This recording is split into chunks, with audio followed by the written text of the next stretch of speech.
예수님 이름으로 기도합니다. 아멘. 아멘. 할렐루야. 우리 서로 인사 한번 나누시겠습니다. 안녕하십니까.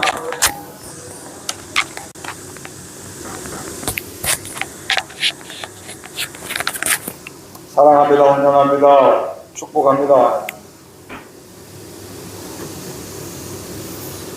오늘 예배는 우리 오공산 수양같이 야외 예배를 하나님께 드리는데요. 이 시간 함께하는 여러분을 주님의 이름으로 축복하고 또 이와 같은 환경과 여건을 열려주신 하나님께 영광을 올려드립니다. 아멘. 지난주 말씀에서 모세가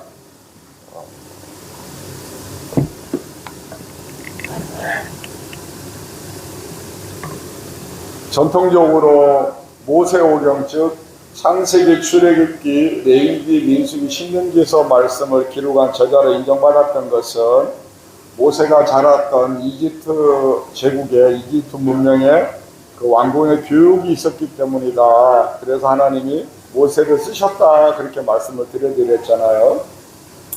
왕실 기록을 비롯한 그 시대에 발달된 다양한 문명의 지식과 지혜를 습득할 수 있는 능력을 또 그렇게 최선을 다해 습득할 수 있었던 그런 영감을 하나님 주셨기 때문에 가능한 일이다 그렇게 말씀을 드릴 수가 있고요. 그런데 여러분 우리가 하나 생각해 볼 것이 있어요.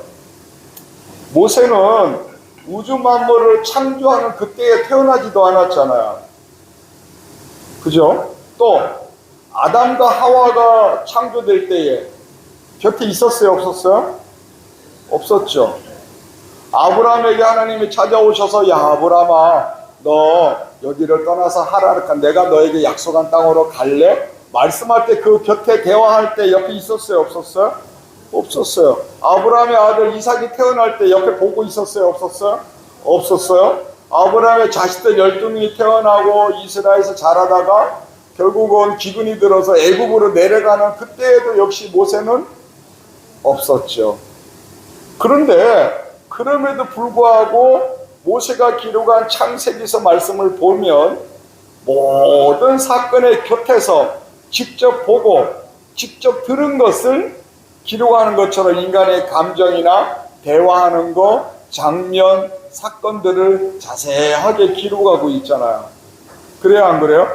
그래서 언뜻 보면 마치 무슨 소설을 쓰듯이 상상 속에 뭔가를 쓰듯이 그런 느낌이 들 수가 있잖아요. 우리는 모세가 기록했다는데 문자적으로만 봐도 모세는 한참 후대의 사람인데 어떻게 그 이전에 과거의 일들을 자세하게 기록할 수 있었을까? 그래서 제가 여러분들께 뭐라고 말씀드려 드렸냐면 고대로부터 입에서 입으로 전해 내려오는 구전전승. 구전전승은 입으로 전해주는 말을 계승해서 계속 후대에다 내려주는 걸 말을 해요. 우리가 이제 다음 주부터 창세기서 말씀을 들어가 보면 알겠지만 창세기서에서 보면 아브람 이전에 창세기 1장부터 11장까지 보면 하나님께 예배하는 사람들, 하나님을 잊어버리고 사는 사람들로 두 부류로 나누어진단 말이에요. 그러면 하나님께 예배하는 사람들은 어떻게 그게 가능했을까? 그들의 조상 즉 아브라함으로부터 하나님에 대해서 계속 입으로 어떻게 됐더라? 전해져 내려왔던 예배를 드린 거다 말이에요. 그래요 안 그래요? 맞아요. 그리고 우리가 상식적으로 생각할 때에 고대에는 문자가 없으니까 사람들이 뭔가 중요한 일, 특히 먹고 사는 데에 중요한 일, 신을 섬기는 데에 중요한 일은 틀리거나 잊어버리면 당장의 삶의 위기가 닥치고 또 고대에는 신을 섬기고 예배하는 것이 더군다나 아담으로부터 그 후손들까지는 하나님과의 관계가 멀어져서 에덴에서 쫓겨나지 얼마 되지 않았던 시점들이니까 하나님께 예배하는 것을 절대적으로 귀하게 여겼을 것이란 말이에요. 그러니까 그걸 어떻게 후대에 전달해 주겠어요? 입에서 입으로. 이해됩니까? 맞아요. 그게 구전전승이죠. 그렇게 전해 내려오는 거예요. 암송에서. 그 다음에 문자가 만들어질 때부터 만들어졌던 기록으로 남겼던 문자들, 다양한 기록들을 가지고 창세기서 말씀을 기록할 수 있었다고 제가 말씀을 드렸잖아요.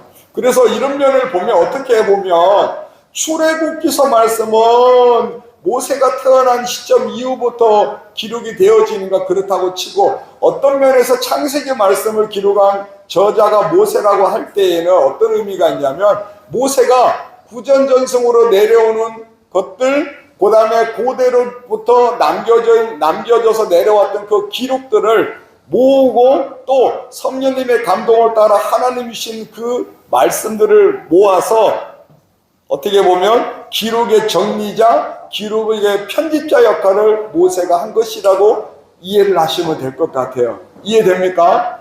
맞아요. 그런데 여러분, 이렇게 모세가 할 수 있었던 것, 편집자 역할을 할 수 있는 것도, 기록들을 모아서 문자를 해독하고 그것을 기록할 수 있었던 데에는 이집트 왕실에서 왕실의 기록 문화를 직접 보고 배웠기 때문이었더라. 문자를 해석할 수 있는 능력을 모세는 이집트로부터 가지고 있었기 때문에 가능한 일이었다. 그렇게 말씀을 드렸던 것이죠.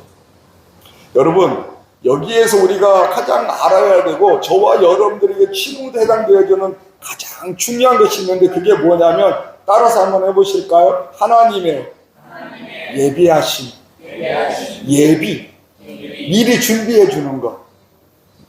모세를 쓰시기 위한 하나님의 예비하심이 있었다는 것을 아셔야 돼요. 이거 정말 중요해요. 여러분, 하나님의 예비하심은 모세 시대부터 그 이전부터 오늘날 지금 저와 여러분들 안에도 여전히 행하고 계시는 거예요. 하나님은 하나님의 계획과 하나님의 뜻을 이루시기 위해서 사람을 선택해요. 사람을 태어나게 해요. 그리고 어느 때에 그의 길을 이끌어요. 필요할 때에 일꾼으로 쓰시기 위해서, 뭔가 하나님의 계획과 뜻을 성취하시기 위해서 사람을 예비하시는 거예요. 어디서부터? 엄마 또는 태를 열리기 전부터. 할렐루야. 그리고 하나님의 때에 아기가 태어나게 하고, 생기게 하고, 태어나게 하고, 환경과 여건을 하나님의 계획대로 이끌어 가신단 말이에요. 그리고 하나님의 영이신 성령께서 그 사람의 마음을 감동시켜서 그 일을 하게 해요. 처음에는 내가 왜 일을 하는지 잘 모를 수도 있어요. 그러나 하나님이 선택한 사람 속에는 성령께서, 그 사람의 깨닫기 전에부터 성령께서 일을 하고 계셨다는 것을 여러분 기억해 주셔야 돼요. 할렐루야. 그래서 그때를 겪는 사람은 어쩌면 지금 현재 자기 앞에 닥친 삶이 고통스러울 수도 있어. 막 힘들 수도 있고, 남들을 볼 때는 단점일 수도 있고, 열등감일 수도 있고, 그래요. 그런 과정도 겪어요. 좋은 거, 반짝반짝하는 삶을 사는 건 절대, 하나님은 그런 사람 잘 안 써요. 하나님께서 쓰시는 사람들을 보면 약한 자, 없는 자, 무명한 자 등등등을 세우시는 거예요. 왜요? 그래야 그 사람에게 하나님이 도와주시고 능력을 나타냈을 때에 누가 하셨다고? 그렇지. 자기가 모든 걸 하시고 잘났다고 하는 사람은 누가 했다고 이야기해? 그렇지, 내가 했다고 하는 거야. 그 하나님이 인간의 교만함을 너무 잘 아시기 때문에, 하나님은 힘없는 자, 상처받은 자, 약한 자, 실패한 자, 삶의 위기를 겪어본 자, 고난을 당해본 사람을, 그 상황을 통해서 하나님이 미래에 예배하신 그 복을 주시기 위해서 그 사람 속에서 하나님께서 일을 행하게 하시려고 그런 경험을 하게 하시는 것이다. 아멘입니까? 그런데 놀라운 거, 지나고 보면 누가 일하신 것? 하나님이 일하신 것이 하나님의 예배하심을 이루시기 위한 과정이었다는 것이 드러나고 깨달아지도록 하시더라. 여기 김 목사도 그 중에 한 사람이잖아요. 아멘입니까? 여러분 가운데도 그 사람이 계시고, 할렐루야. 그러니 오늘 저와 여러분들이 주님의 몸된 교회 한 지체로서 하나님이 불러주신 것이 감사하고, 지금 이때에, 언제? 지금 이때에 그리고 여러분들이 지금까지 살아왔던 인생의 많은 경험들, 좋은 경험들이든 슬픈 경험들이든 나쁜 경험들이든 그거는 상관없이 그 모든 삶의 여정을 가지고 하나님은 반드시 여러분을 쓰시는 거예요. 아멘입니까? 주님의 몸된 교회를 위해서, 하나님의 나라를 위해서 그렇게 쓰여지길 주의 이름으로 축복합니다. 다시 한번 따라해 보시겠습니다. 우리에게는 하나님의 예비하심이 있다. 하나님의 예배하심이 믿으시길 주의 이름으로 축복합니다. 정말 반가워. 반갑습니다. 여러분, 오늘도 성령께서 주신 감동을 따라 또 창세기 말씀 그 배경을 지금 살펴보는 거예요. 다음 주부터는 창세기에서 본문 말씀을 갈 건데 지난주 이번 주는 이 창세기 말씀의 배경을 우리가 먼저 이해를 해야 혼란스럽지가 않아서 지금 제가 배경을 말씀을 드려드리고 있는 거예요. 성령께서 우리 안에 함께 하실 줄 믿습니다. 아멘.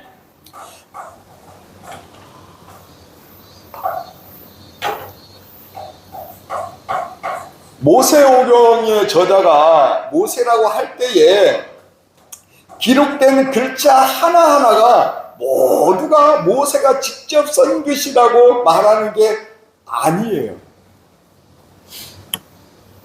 고대로부터 어떤 단체, 집단, 그룹, 그게 가족 그룹일 수도 있어요. 옛날 고대는 가족 무리로 움직였잖아요. 그래요, 안 그래요? 가족 무리가 모여서 하나의 조그마한 공동체가 모여진 거. 그래서 공동체가 만들어지면 반드시 그 공동체를 이끌어갈 리더가 세워지게 되죠. 리더의 역할은 뭡니까? 공동체의 미래를 위해서 뭔가를 하는 거예요. 기록을 남기고 기록이 이어지도록 하고. 그래서 고대로부터 어떤 기록을 쓸 때는 기록을 모으는 사람, 그것을 또 직접 무슨 우리 지난번에 봤던 것처럼 흙으로 점토판을 만들어서 거기다가 쓰는 사람도 또 있을 테고, 그리고 그렇게 하도록 관리하고 정확한 글을 쓰는지 어떤 식으로 써야 되는지 그 흐름을 편집하고 지시하는 사람이 있는 것이죠. 그래서 이렇게 관리하고 편집하고 지시하는 사람을 보통 저자라고 말을 하는 거예요. 무슨 말인지 이해됩니까? 그래서 우리 다음에 지금 오늘 살펴본 말씀에도 그런 부분들이 장면이 등장하는데, 그래서 하나의 이야기를 써 나아가는데, 물론 꼭 그렇게만 하는 게 아니라 혼자만의 시간 속에서 혼자만의 글을 거기에다가 포함해서 혼자 자기의 글도 쓰겠죠. 왜? 모세가 여러분 광야에 40년 동안을 백성들을 이끌고 가나안 땅으로 가는 여정을 40년 동안을 사막에서 살았어요. 그럼 사람에서 살 때 밤에 뭐 하겠어? 호롱불, 촛불 켜놓고 혼자만의 시간을 갖는 거야. 그때 뭐 했겠어요? 그렇지, 하나님께서 주시는 말씀, 가지고 왔던 들었던 기록들을 남기는 작업을 했을 거 아니에요. 이해됩니까? 맞아요. 그리고 이런 면도 있어요. 모세가 기록한 자료인데, 모세가 기록한 책이라고 말하는데, 후대에 누군가가 모세가 고대로부터 기록한 지명은 그것을 읽으면 이 지명이 어딘지 몰라. 그러니까 어떻게 해?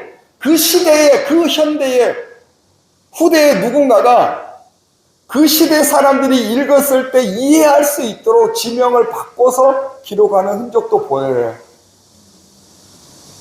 그 다음에 신명기서 말씀을 보면 모세가 죽었어.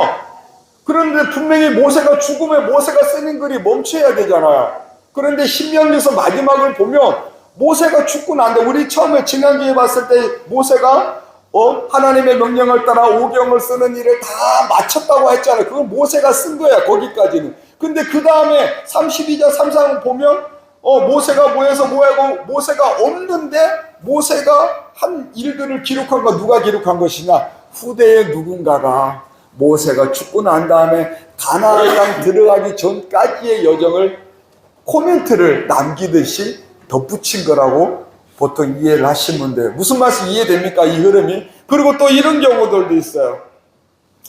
여러분, 구약 성경은 시간대 순으로, 시대 순으로 인류 역사를 시간대 순으로, 시대 순으로 기록한 역사책이 아니에요.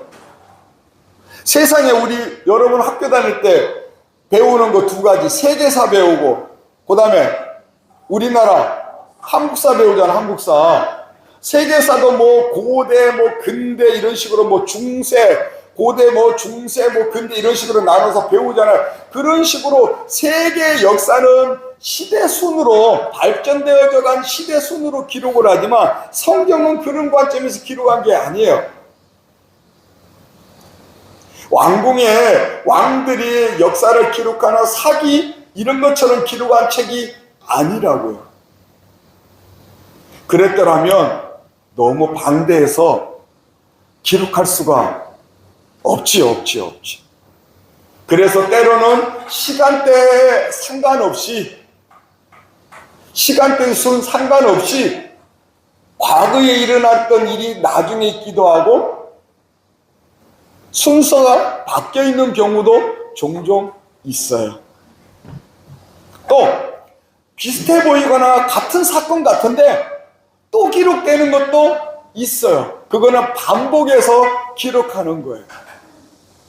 그러니까 저자가 어떤 의도를 가지고 그렇게 기록하는 거예요. 실수로 똑같은 이야기를 반복하는 게 아니라, 만약에 똑같은 이야기를 반복했다면 그것을 정리하고 편집하는 사람이 그냥 돕겠어요? 안 돕겠어요? 이거 똑같은 얘기 오류인데 뺐겠지요. 뭐만 이해됩니까? 맞아요. 또 숫자를 기록을 할 때 상징적으로 기록하기도 해요. 성경을 보면 숫자를 우리처럼 딱 계산해갖고 뭐 17, 15 이런 식으로 기록한 7 또는 뭐 40일 40일을 몇 번 하면 그 곱셈으로 된 숫자를 말하거나, 예를 들어 예수님이 베드로가 몇 번이나 도대체 용서해줘야 돼요? 물어보니까 야 이런 번씩 40번 용서해줘. 그러면 곱하면 몇 번이에요? 77에 248, 280번. 어찌됐든 예수께서도 숫자를 딱 우리가 생각하는 숫자 개념처럼 낱낱이 기록하는 게 아니라 성경의 족보를 기록할 때도 그렇고 몇 대부터 몇 대까지 기록할 때도 그냥 상징적인 의미를 부여해서 아브라함으로부터 누구까지가 20몇 대, 누구로부터 예수님까지가 20몇 대, 합해서 48대 뭐 이렇게 기록해. 근데 실제로 따지면 그거보다 더 많지. 1대, 2대, 3대 이렇게 따지면. 그러나 성경은 상징적인 의미로 숫자를 기록했기 때문에 때로는 그 숫자가 과장되게 기록하기도 하고 때로는 압축해서 기록하기도 하고 있다. 창세기에도 그런 부분들이 보인다라는 말씀을 드려드리는 거예요. 이해됩니까? 왜 그렇게 하느냐? 하나님은 오직 인류의 역사가 중요한 게 아니라 하나님이 계시한 것은 하나님의 지난주에 말씀드린 구원의 역사, 구속사를 위한 그와 관련된 하나의 구원 이야기에 초점을 맞추고 거기에 해당되는 역사, 세상 역사, 거기에 해당되는 일들만 기록하게 하신 것이기 때문에 이와 같이 순서가 바뀌기도 하고 상징적인 의미가 부여하기도 하고 반복되기도 한다. 이해되십니까? 아멘이죠. 그리고 여러분 성경말 창세기 말씀을 읽을 때 이 부분을 여러분이 마음에 두고 보면 조금 더 이해하기가 쉬워요. 다음 주에는 제가 신화에 관계된 부분은 조금 더 말씀을 드릴 텐데, 어찌됐든 여러분 모세오경을 기록하는 모세는 선지자로 칭해요. 선지자라고 봐요. 그런데 선지자 중에 한 사람이었지만 다른 선지자들과 다른 것이 있었는데 그게 뭐냐 하면 모세는 여호와 하나님께 직접 말씀을 받았다는. 뭘 받았다고요? 직접 말씀을 받았어요. 직접. 그러니까 다른 선지자들은 보통 하나님께서 필요할 때에 천사를 보내거나 또는 꿈이나 환상을 통해서 하나님의 말씀을 주셨단 말이에요. 그런데 모세는 어떻게 했더라? 하나님의 얼굴을 직접 대면하였더라. 뭐 했더라? 맞아요. 우리 이와 관련된 말씀 한번 볼까요? 오늘 본문 출애굽기 34년 9절부터 함께합니다. 모세가 시작.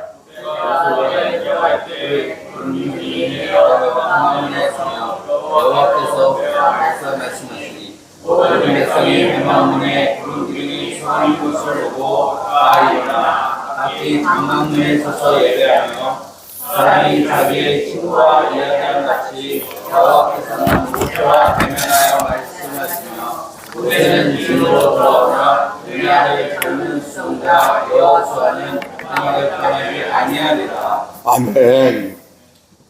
자, 본문 말씀을 보시면 모세는 하나님께 예배 드리기를 위해서 이스라엘 백성들의 진 안에가 아니고 진을 치고 모여있는 그 밖에다가 장막을 하나 치고 그 장막을 모이는 곳이라는 의미로 회막이라고 이름을 붙이고 거기에서 하나님께 예배하도록 했다고 말씀 이야기를 해요. 그러니까 어떤 때는 모세가 하나님께 예배하고 하나님을 만나기 위해서 그 회막 안에 들어갈 때는 하늘에서 구름 기둥이 내려와서 모세가 하나님을 독대하는데 방해하지 않도록 입구를 막고 있었다고 말씀해요. 11절 말씀 볼까요? 하나님께서 모세를 어떻게 했는지 잘 언급하고 있는데요. 사람이 자기의 친구와 이야기함 같이. 누가? 11절 앞에 봐봐요. 사람이 자기의 친구와 이야기함 같이 여호와께서는 모세와 대면하여 말씀하셨더라. 여러분, 모세를 어떻게 여기셨다고요? 하나님이? 그 전에 자기의 친구와 같이, 친구처럼 여겼대요. 그러니까 친구와 같이 여겼다는 것이 뭔 말일까요? 친구 사이에 어떻게 대화해요? 뭔가 숨기면서 뭔가 좀 막 비유해서 말해요? 아니죠. 그냥 우리 세상 말로 까놓고 허심탄회하게 속에 있는 이야기 다 맞아요. 이게 여러분 되게 중요한 거예요. 이해됩니까? 소소한 일부터 중요한 일까지 자세하게 언급할 수 있는 특별한 관계 안에 모세가 있었기 때문에 아직 모세가 태어나기 이전에 그 과거의 일들을 하나님께로부터 들을 수가 있었고, 이해됩니까? 아멘이죠. 이런저런 비밀도, 이런저런 안타까운 일도, 에덴에서 아담과 하와가 행복하게 살으라고 챙겨야겠는데 배신을 때렸어. 야, 하와가 그 보암직하고 먹음직하다는 데 빠져갖고, 야, 그걸 따먹었어. 모세야, 내 마음 아팠다. 내가 어쩔 수 없이 아담과 하와를 에덴으로부터 쫓아낼 수밖에 없었어. 야, 그러나 모세야, 내가 그냥 버린 게 아니야. 반드시 먼 미래에 구원해 줄 거야. 이런 이야기를 누구하고 이야기한 거야? 하나님하고. 모세가. 아멘이지. 그래서 창세기의 1장부터 보면 곁에서 들은 것처럼, 직접 본 것처럼 기록할 수가 있었던 것이다. 이해됩니까?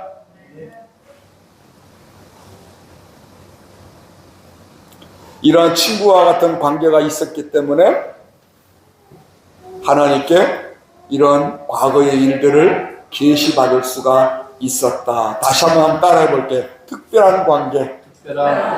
어떤 관계예요? 자기의 친구같이 이야기할 수 있는 관계. 여러분, 이 지금 본문에 자기의 친구와 같이 이야기했다는 이 말씀 정말 중요한 거야. 이 말씀이 여러분이 마음에 와닿아지고 믿어지면, 아, 창세기를 왜 모세가 기록했다고 인정할 수 있느냐라는 근거가 되는 거예요. 아멘입니까? 하나 더 볼까요? 하나 더 볼까요? 민수기 12장 5절 말씀. 서인 학생, 민수기 12장 5절입니다. 자, 한번 볼까요? 5절부터 9절까지 말씀. 함께합니다. 여호와께서 시작. 여호와께서 구름 기둥 가운데로부터 강림하사 장막문에 서시고 아론과 미리암을 부르시는지라. 그 두 사람이 나아가매 이르시되 내 말을 들으라. 너희 중에 선지자가 있으면 나 여호와가 환상으로 나를 그에게 알리기도 하고 꿈으로 그와 말하기도 하거니와 내 종 모세와는 그렇지 아니하니 그는 내 온 집에 충성함이라. 그와는 내가 대면하여 명백히 말하고 은밀한 말로 하지 아니하며 그는 또 여호와의 형상을 보거늘 너희가 어찌하여 내 종 모세 비방하기를 두려워하지. 9절 여호와께서 그를 향하여 진노하시고. 아멘. 자, 어떻게 된 사건이냐면 이 본문 말씀의 앞에 내용을 보시면 모세 누나 미리암, 그 다음에 모세의 형인 아론이 모세를 비방을 해요. 은근히 불만을 토로하는데 이 말을 하나님이 들으셨어요. 그래서 하나님이 지금 모세와 미리암과 아론을 장막으로 부르신 거예요. 표면적인 이유가 뭐였냐면 모세가 구스 출신의 여인을 아내로 맞이를 해요. 그러니까 그걸 보고 그걸 구실로 모세를 미리암이 비방을 해요. 아론은 거기에 동조. 야, 미리암이 잘못됐다고 그렇게 말하면 안 돼 하질 않고 어떻게 했다고요? 동조했다고. 그런데 이것은 겉으로 표면적으로 드러나는 이유고 사실은 자기들도 은근히 선지자라는 자부심이 있었어요. 여기 보면 요 앞에 2절 말씀을 보면 뭐라고 말하냐면 나도 하나님의 말씀을 받았는데 이래요. 그러니까 하나님의 말씀을 받았다는 건 자기도 뭘로 여긴다는 거야. 그렇지. 아니, 우리도 선지자인데, 모세만 선지자인가? 우리도 선지자인데 하는 마음의 교만함이 구스 여인을 아내로 맞이한 그 핑계로 모세한테 나간 거예요. 왜? 모세가 더 하나님께 쓰임받는 것이 어떻게 했기 때문에, 한켠에 질투났기 때문에. 교만한 거예요. 내게 준 사역, 내게 준 역할, 내게 준 예비하심이 무엇인지 제대로 몰랐기 때문에 그럴 수 있었던 것이죠. 자, 어찌됐든 이일리에서 하나님이 이들을 장막으로 부르시고 지금 본문 말씀을 하신 거예요. 그리고 미리암은 이 교만함 때문에 하나님이 미리암을 나중에 징계를 내리신데 나병이 들게 해요. 오늘날로 표현하면 한센병. 가만있어, 옛날에 뭐라 그랬지? 맞아요. 옛날에는 옛날 개혁 한글에 문둥병이라고 기록되는데 오늘날 병명은 한센병이에요. 한센병. 그 병이 걸리는 벌을 받게 되는데 모세가 하나님께 기도하고 호소해서 그걸 치유해줘요. 그래서 장막 밖에 일주일 정도 있다가 다시 오게 되는데, 여러분 여기 말씀만 볼까요? 하나님께서 미리암하고 아론에게 뭐라고 하는지 한번 봐요. 모세와의 특별한 관계에 대해서 말해요. 무슨 관계? 아까 말씀드린 아까 출애굽기 33장에서 본 것처럼 모세와 여전히 특별한 관계를 나누고 있다는 것을 보여주고 있는 거예요. 일반적인 선지자들은 6절에 보니까 나 여호와가 환상으로 나를 그에게 알리기도 하고 꿈으로 그에게도 말하기도 한다고 아까 김 목사가 말한 것처럼 천사를 보내거나 꿈이나 환상을 통해서 하나님의 말씀을 주시는데, 근데 여호와 하나님께서는 모세를 어떻게 했다고 그래요? 하나님께 단호하게 말씀하세요. 내 종 모세와는 그렇지 않다. 어찌 않다? 그렇지 않다. 모세는 그런 사람 아니야. 나는 모세와 그런 관계가 아니었어. 왜? 그는 내 온 집에 충성하는 사람이었기 때문에, 나를 위해 자신의 인생을 내려놓고 충성하는 종이었기 때문에 모세는 특별한 사람이야 라고 말하고 있는 거예요. 아멘입니까? 아멘. 8절 봐봐요. 그와는 내가 어떻게 한대요? 대면하여 명백히 말하고 은근한 말로 하지. 여기서 은밀한 말은 그냥 뭐라 그러냐면 무슨 비밀을 야 모세야 너만 하고 이렇게 이런 이야기가 아니라 모호하게 애들러거나 이 히브리어를 보면, 그러니까 직접적인 이야기를 하진 않고 모호하게 하거나 비유적으로 말하거나 애들러 말하는 이렇게 표현한 게 아니라는 말을 하는 거예요. 은밀하게 하지 아니했다는 거예요. 그런데 그는 또 그 다음 뭐라고 읽어요? 그는 또 여호와의 형상을 보는 그는 또 여호와의 형상을 다시 한번 그는 또 여호와의 형상을 보는 아니죠. 하나님을 위해 충성하는 모세를 하나님이 사랑하실 수밖에 없어요. 하나님이 모세를 사랑한다는 걸 보여준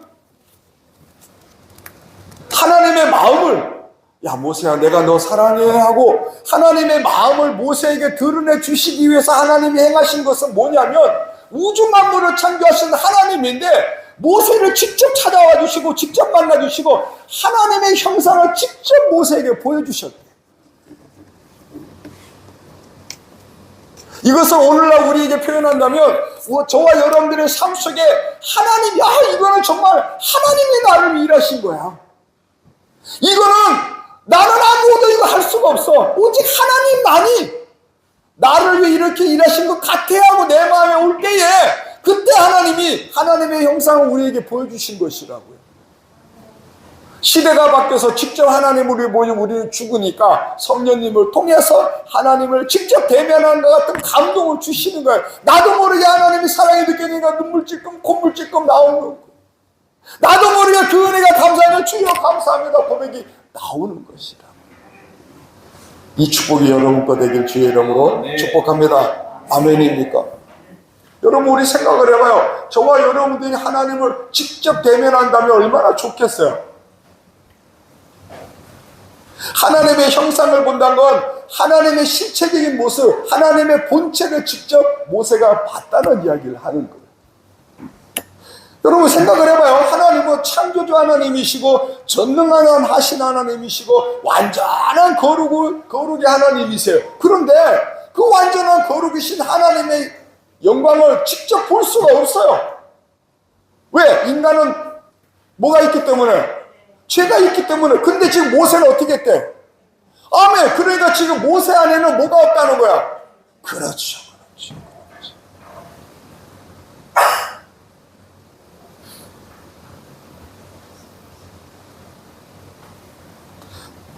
모세 스스로도 하나님을 만나기 위해서 거룩함을 유지하고 있었더라. 그랬기 때문에 거룩하신 하나님과 직접 대면할 수가 있었었고 하나님이 말씀하시는 그 이야기를 낱낱이 자세하게 들을 수가 있었다. 아멘입니까? 왜? 하나님이 하신 말씀을 들을 수 있는 그릇이 돼야 듣는 거야.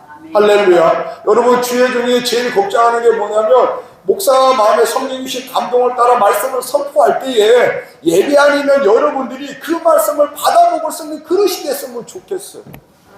할렐루야. 나 우리 목사는 웬일이냐 나한테 이런 말 하지. 이러면 큰일 나는 거예요.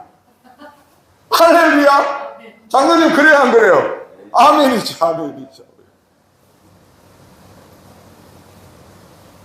하나님이 말씀을 주실 때에 그 말씀을 우리가 받아 먹을 수 있는 이 마음의 그릇을 누가 만드는 거예요? 우리가 만드는 거예요. 때로는 나를 치치하는 말씀, 때로는 내 안에 연약함을 찌르는 말씀 들릴 수도 있어요. 근데 그건 중요한 게 아니야. 하나님이 사랑하시기 때문에 말씀을 주시는 것을 아셔야 된다. 아멘입니까? 그러니 그것이 나에게 복이 되는 말씀으로 바꿔버려야 된다. 나를 돌아보고 내 믿음을 돌아보고 그렇게 되길 주의 이름으로 축복합니다. 아멘입니까? 하나님과의 이 특별한 관계가 있었기 때문에 모세를 창세기서를 기록한 저자라고 인정할 수가 있다. 아멘. 여러분 봐봐요. 단순하게 모세가 애국 왕정에서 어떤 문자를 기록하는 그런 능력을 습득했다? 애국의 그 발달된 문명을 배우고 그것을 나름대로 비슷하게 이끌어갈 그런 어떤 지도자적인 능력을 갖췄다? 그것 때문에 여러분 모세가 이것을 기록한 저자라고 보는 건 요만큼에 불과한 거예요. 할렐루야. 애국 궁정의 모든 문자적인 걸 해독하고 쓸 수 있는 그런 능력을 지닌 것은 요만한 것밖에 안 되는 거예요. 이 100%에서 치면. 그거보다 더 중요한 것이 뭐예요? 직접 하나님께서 모세를 만나주셨다는 거. 친구처럼. 누구처럼? 자기의 친구처럼 소소한 이야기, 중요한 이야기, 서운한 이야기 낱낱이 말할 수 있는 그런 친밀한 관계, 그 특별한 관계가 모세와 하나님 사이에 있었기 때문에 하나님께서 하나라도 숨기지 아니하시고 낱낱이 모세에게 말씀해 주셨던 거예요. 그리고 모세는 그 하나님 주신 말씀을 귀하게 듣고 믿음으로 듣고 경외함으로 받아들여서 낱낱이 하나님과의 대화를 뭐했더라? 기록했더라. 그래서 이 모세오경의 저자가 모세라고 전통적으로 인정하고 있는 거예요. 아멘입니까? 여러분, 지난 시간 말씀도 우리가 살펴봤는데 모세의 율법책, 즉 모세 율법책으로 칭해지는 창세기에서부터 신명기까지 이 모세오경 말씀은 모세가 죽은 후에도 지난번에 언약궤 곁에 뒀다고 했잖아. 신명기 31장에서. 그러니까 후대에 계속해서 모세의 율법책은 귀하게 중요하게 관리되어 여기가 내려왔단 말이에요. 계속 이스라엘 백성들의 역사 속에서 전승대에 내려왔던 거예요. 그 말씀 한번 볼까? 열왕기하 22장 8절에서부터 함께합니다. 대제사장 시작. 대제사장 hilki야가 서기관 사반에게 이르되 내가 여호와의 성전에서 율법책을 발견하니라. hilki야가 그 책을 사반에게 주니 사반이 읽으니라. 서기관 사반이 왕에게 돌아가서 보고하여 이르되 왕의 신복들이 성전을 찾아낸 돈을 쏟아 여호와의 성전을 맡은 감독자의 손에 맡겼나이다 하고, 또 서기관 사반이 왕에게 말하여 이르되 제사장 hilki야가 내게 책을 주더이다 하고, 사반이 왕의 앞에서 읽음에 11절 왕이 율법책의 말을 듣자 곧 그의 옷을 아멘. 이 본문 말씀 배경은 주전 622년경이에요. 유다왕 요시야 왕인데 요시야는 나이가 젊어서 왕이 되어졌어요. 그런데 요시야는 하나님을 전심으로 사랑하고 하나님과의 약속, 즉 율법대로 하나님만을 섬기려고 작정을 하고, 그동안에 자기 선대의 왕들, 그러니까 자기 아버지, 할아버지 그의 왕들의 타락한 것을, 우상숭배를 과감하게 개혁하려고 해요. 그래서 성전이 무너지고 제대로 관리도 안 된 것을 성전도 새롭게 보수하려고 하고 신앙 회복을 해서 그런 노력을 하는 거예요. 그래서 성전 보수 공사를 시킨 거예요. 그랬더니 거기서 나 돈을 가지고 성전을 깨끗하게 하고 아름답게 하고 보수하게 돈을 쓰는데, 그러다가 뭘 발견했다고 그래요? 대제사장 hilki야가 율법책을 발견했더라. 자, 그러면 이제 우리는 알아야 돼. 발견했더라? 그럼 그동안 어떻게 했다는 거예요? 발견했대. 그동안에 어떻게 했다는 거야? 자기 그 위의 왕들을 잊어버렸다는 거잖아요. 제대로 관리를. 그렇지. 당연히 성전 안에 있어야 되는데, 그러니까 우리가 알아야 돼. 하나님의 말씀을 사랑하는 사람은 하나님께 예배를 하고 하나님의 말씀을 귀하게 여기고 소중하게 관리를 해왔을 텐데, 그러면 그들의 삶도 복된 삶이었겠지. 근데 요시야 이전의 왕들은 그렇게 타락을 해, 악한 짓을 해, 우상숭배를 해. 왜 그런가 봤더니 하나님의 말씀, 즉 율법책을 제대로 귀하게 여기고 경외하게 여기고 소중히 여기지 않고 대충 했더니 율법책이 어디 가지고 잊어버릴 정도로 하나님의 말씀을 사랑하지 않았다는 것을 지금 우리에게 보여주는 거예요. 할렐루야. 그런데 대제사장이 요시야 왕이 성전을 깨끗하게 하려고 공사하는 중에 비로소 그냥 흐트러 있고 한 구탱에 처박혀 있거나 다른 막 기물들 위에 그냥 기물들이 위에 쌓여 보이지 않았던 율법책을 발견해 되어졌더라. 그런데 놀라운 건 요시야 왕이 어떻게 했대요? 이게 하나님의 낭독을 하는데 뭔 책인지 몰랐을 수도 있어. 이렇게 대제사장이 뭐라 그래? 사반이 서기관이 왕 앞에 이걸 읽어요. 그런데 여기 봐봐요. 대제사장 hilki야가 내게 책을 주었더이다 할 때에 왕 앞에 읽는데 11절에 뭐라 그래요? 왕이 말을 듣자 곧 왕이 사반이 읽는 이야기를 듣는데 이게 무슨 책이야? 아멘이지요. 그런데 깜짝 놀란 거야. 너무 이 귀한 책을 발견했다는 거에 대해서 주체할 수 없는 감격이 겨운 거야. 자기 조상들의 죄가 떠오르는 거야. 뭐 했대? 그의 옷을 아멘이. 그래서 이 행동을 한 거라. 이해됩니까? 그동안의 조상들 왕들의 불경함이 떠오르니 애통하고 회개하는 심정으로 옷을 찢고 하나님 말씀을 받는 거라. 이때가 주전 622년경이라고 말씀을 드렸어요. 그러니까 예수님 오시기 전에 대략 600년 전인 거예요. 그러면 이제 모세로부터 대략 900년 가까이 흐른 시점이라고. 주전 1500경에 모세가 애굽을 탈출시켰으니까 대략 그로부터 900년 정도 뒤가 주전 600년경이 되는 거예요. 그러니까 900년이 흐른 시점에 여전히 모세오경의 말씀이 어디에? 왕궁 안에, 성전 안에 있었다는 것을 우리에게 보여주는 거예요. 여러분, 고대에는 인쇄술이 없었잖아요. 그래요, 안 그래요?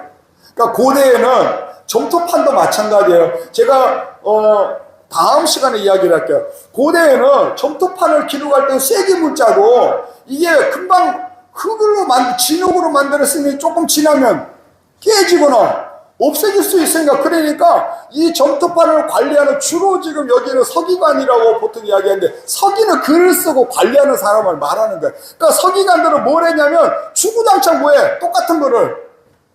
그렇지, 그게 필사야. 그게 필사. 왜? 이게 중요하기 때문에 이게 소실되면 안 돼. 계속 후대로 내려가니까 한 달에 한 번이든 몇 개월은 주기적으로 새로 쓰는 거야. 필사를 했다고.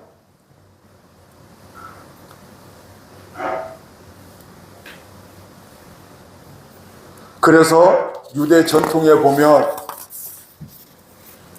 필사하는 것뿐만 아니라 필사에 오류가 있으면 안 되잖아요. 원본으로부터 잘못된 걸 쓰면 안 될 거 아니에요. 그래서 유대 전통에 보면 필사를, 즉 성경을 필사하고 그 필사한 것을 오류가 없도록 하기 위한 다양한 검증 방법들이 전해져 내려왔어요. 글자 수를 세. 언뜻 제가 정확한 기억하는데, 이 구약 성경 글자 수 세면 7만 자가 7만 몇 자가 아무튼 그러니까 글자 숫자를 세는 거야. 왜?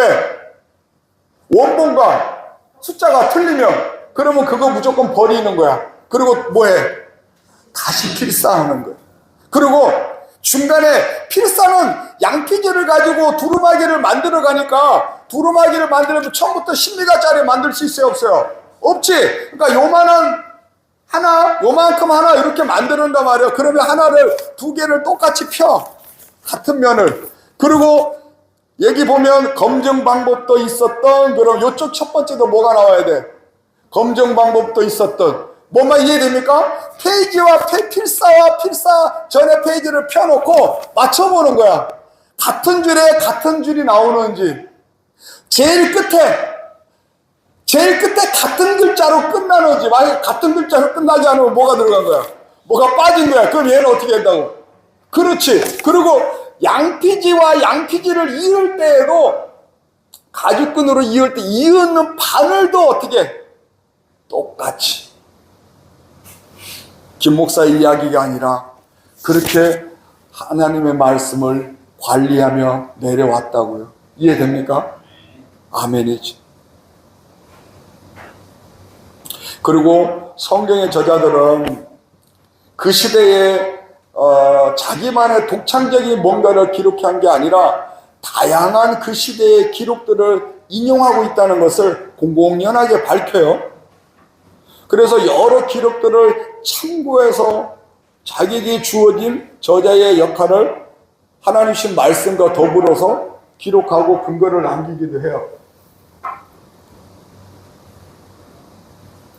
열왕기서 14장 말씀을 보면 이스라엘 왕 역대 지략에 기록되니라 이러기도 하고, 또 15장에 보면 유다 왕 지략, 역대 지략에 기록되지 아니하느냐 이런 식으로 그 시대의 왕들 안에도 기록하는 것이 문헌이 있었다는 걸 언급하고 있어요. 그 외에도 성경이 아닌데 기록되는 책들이 있었다는 것이 여러분들 성경을 보면 간간히 언급돼요. 민수기 21장 14절을 보면, 민수기 21장 14절 15절에 보면 여호와의 전쟁기라는 문헌이 있었다는 것이 언급돼요. 누구의 전쟁기? 여호와의 전쟁기라는 고대 문헌이 존재했다는 것이 민수기에 등장을 해요. 또 여호수아서 10장 13절에는 야살의 책이라는 문헌이 등장을 해요. 또 역대하 33장 18절에는 이스라엘 왕들의 행장에 기록된다 할 때 이스라엘 왕들의 행장이라는 문헌이 존재하고 있었음을 언급해요. 그러니까 성경에 기록된 모세오경 이외에도 그 시대에 누군가가 자기들 관점에서 뭔가 문헌을, 책을 기록하고 있다는 것이 알 수가 있는 것이죠. 예레미야 선지자가 기록한 말씀을 한번 볼까요? 예레미야서 말씀을 보면 하나님께서는 하나님의 말씀을 계시하게 하시는 것뿐만 아니라 그 말씀을 두루마기에 기록하라고, 어디에? 두루마기에 기록하라고 하시는 말씀이 있어요. 예레미야 36장 말씀 한번 볼게요. 1절부터 4절까지 함께 합니다. 유다의 시작. 유다의 요시야 왕의 아들 여호와기 제4년에 여호와께로부터 에레미야에게 말씀이 임하느니라. 너는 두루마리 채를 가져다가 내가 내게 말하던 날 곧 요시야의 날부터 오늘까지 이스라엘과 유다의 모든 나라에 대하여 내가 내게 일러준 모든 말을 거기에 기록하라. 유다 가문이 내가 그들에게 내리려 한 모든 재난을 듣고 각기 악한 길에서 돌이키리니 그리하면 내가 그 악과 죄를 용서하리라 하시니라. 4절. 이에 에레미야가 네리야의 아들 바룩을 부르매 바룩이 예레미야가 불러주는 대로 여호와께서 그에게 이르신 모든 말씀을 두루마리 책에 기록하니라. 아멘.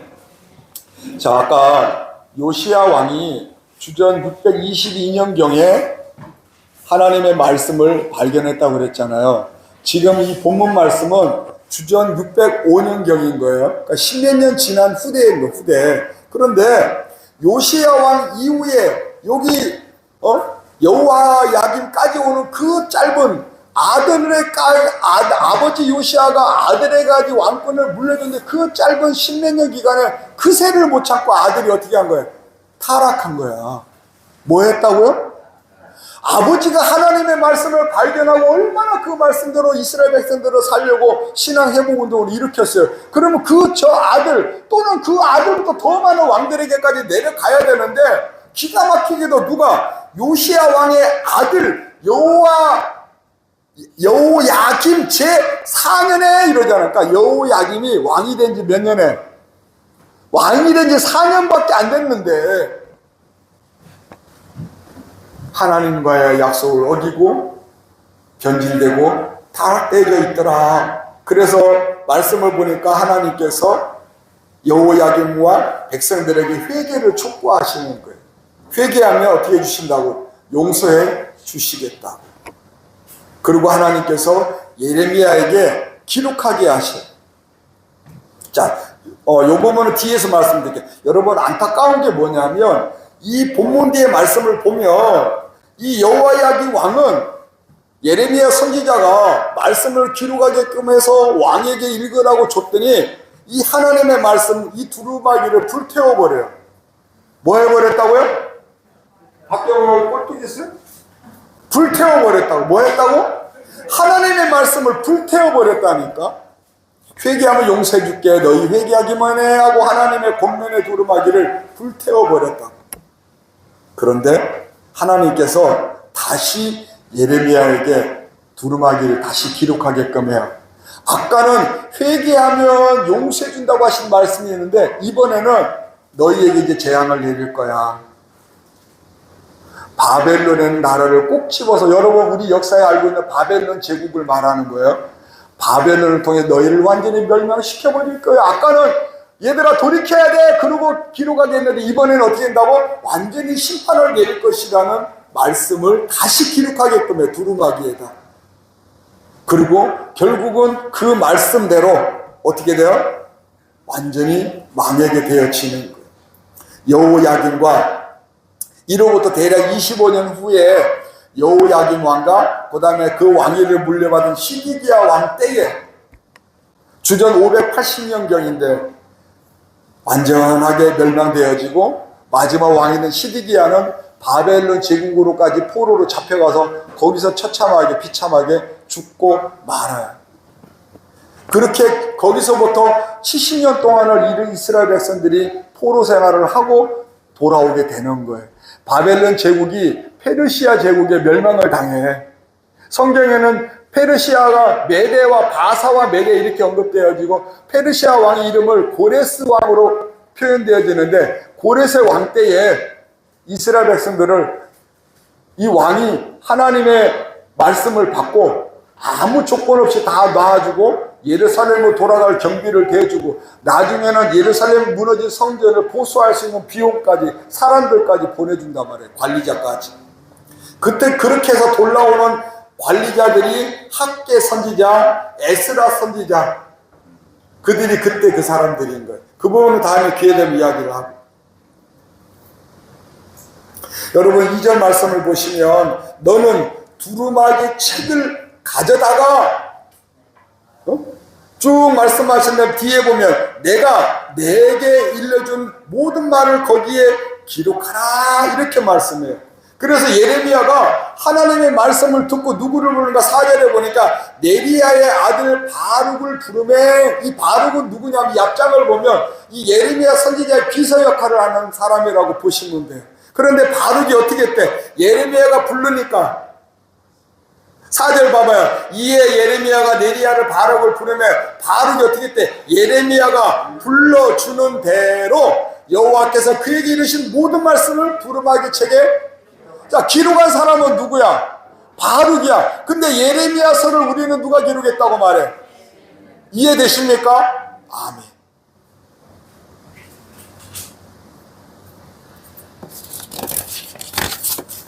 사랑하는 성도 여러분, 하나님께서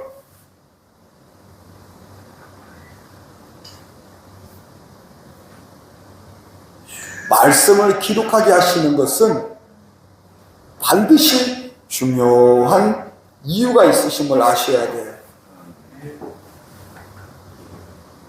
하나님의 말씀을 받았던 들었던 모세도 그걸 알았고 그 이후에 하나님의 말씀을 기록하는 모든 저자들은 그거를 알았어요. 하나님은 그 시대의 사람들만을 위해서 말씀 주시는 게 절대 아니에요. 그래서 우리가 하나님의 말씀을 지난주에 뭐라 했어요? 계시된 영감이라고 그랬잖아요.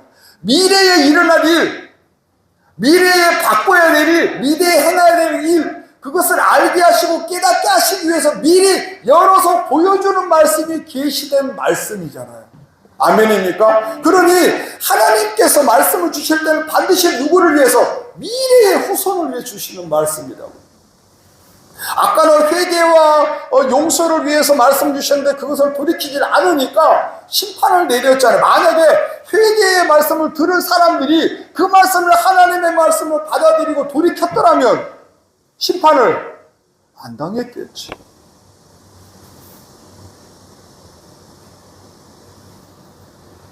앞으로 일어날 일에 대한 증거를 남기기 위해서 하나님은 말씀을 기록하게 하신다. 아멘입니까? 누구를 위해서라고요? 아멘이죠. 누구를 위해서요? 오늘을 사는 저와 여러분들을 위해서 말씀을 주시는 거예요. 하나님의 마음이 어떠신지, 무엇을 요구하시는지, 그렇지 않으면 어떤 일이 일어나는지, 왜 우리 삶이 꼬이고 때로는 어둠에서 벗어나지 못하는지, 그런 것들을 미리 알려주시려고, 미리 계시해 주시기 위해서 그 옛날 고대로부터 말씀을 기록하게 하고 말씀을 구전되게 하시고 말씀이 보존되도록 하나님이 행하신 것이라고요. 아멘입니까? 그러므로 저와 여러분들 어떻게 합니까? 저와 여러분이 주는 이 하나님의 말씀은 우리에게 메시지를 주시기 위한 말씀으로, 우리를 위한 말씀으로 받아들이시고 믿으시고 이 말씀을 사랑하셔야 된다 말입니다. 아멘. 하나님의 말씀을 경외히 여기고 그 말씀을 여러분 것으로 만들 때에 여러분 마음 안에, 여러분 삶 속에 새로운 시작이 더 뜨겁게 일어나게 될 줄 믿습니다. 아멘입니까? 오늘 이 말씀의 축복이 저와 여러분들 것이 되시기를. 아멘. 기도하겠습니다.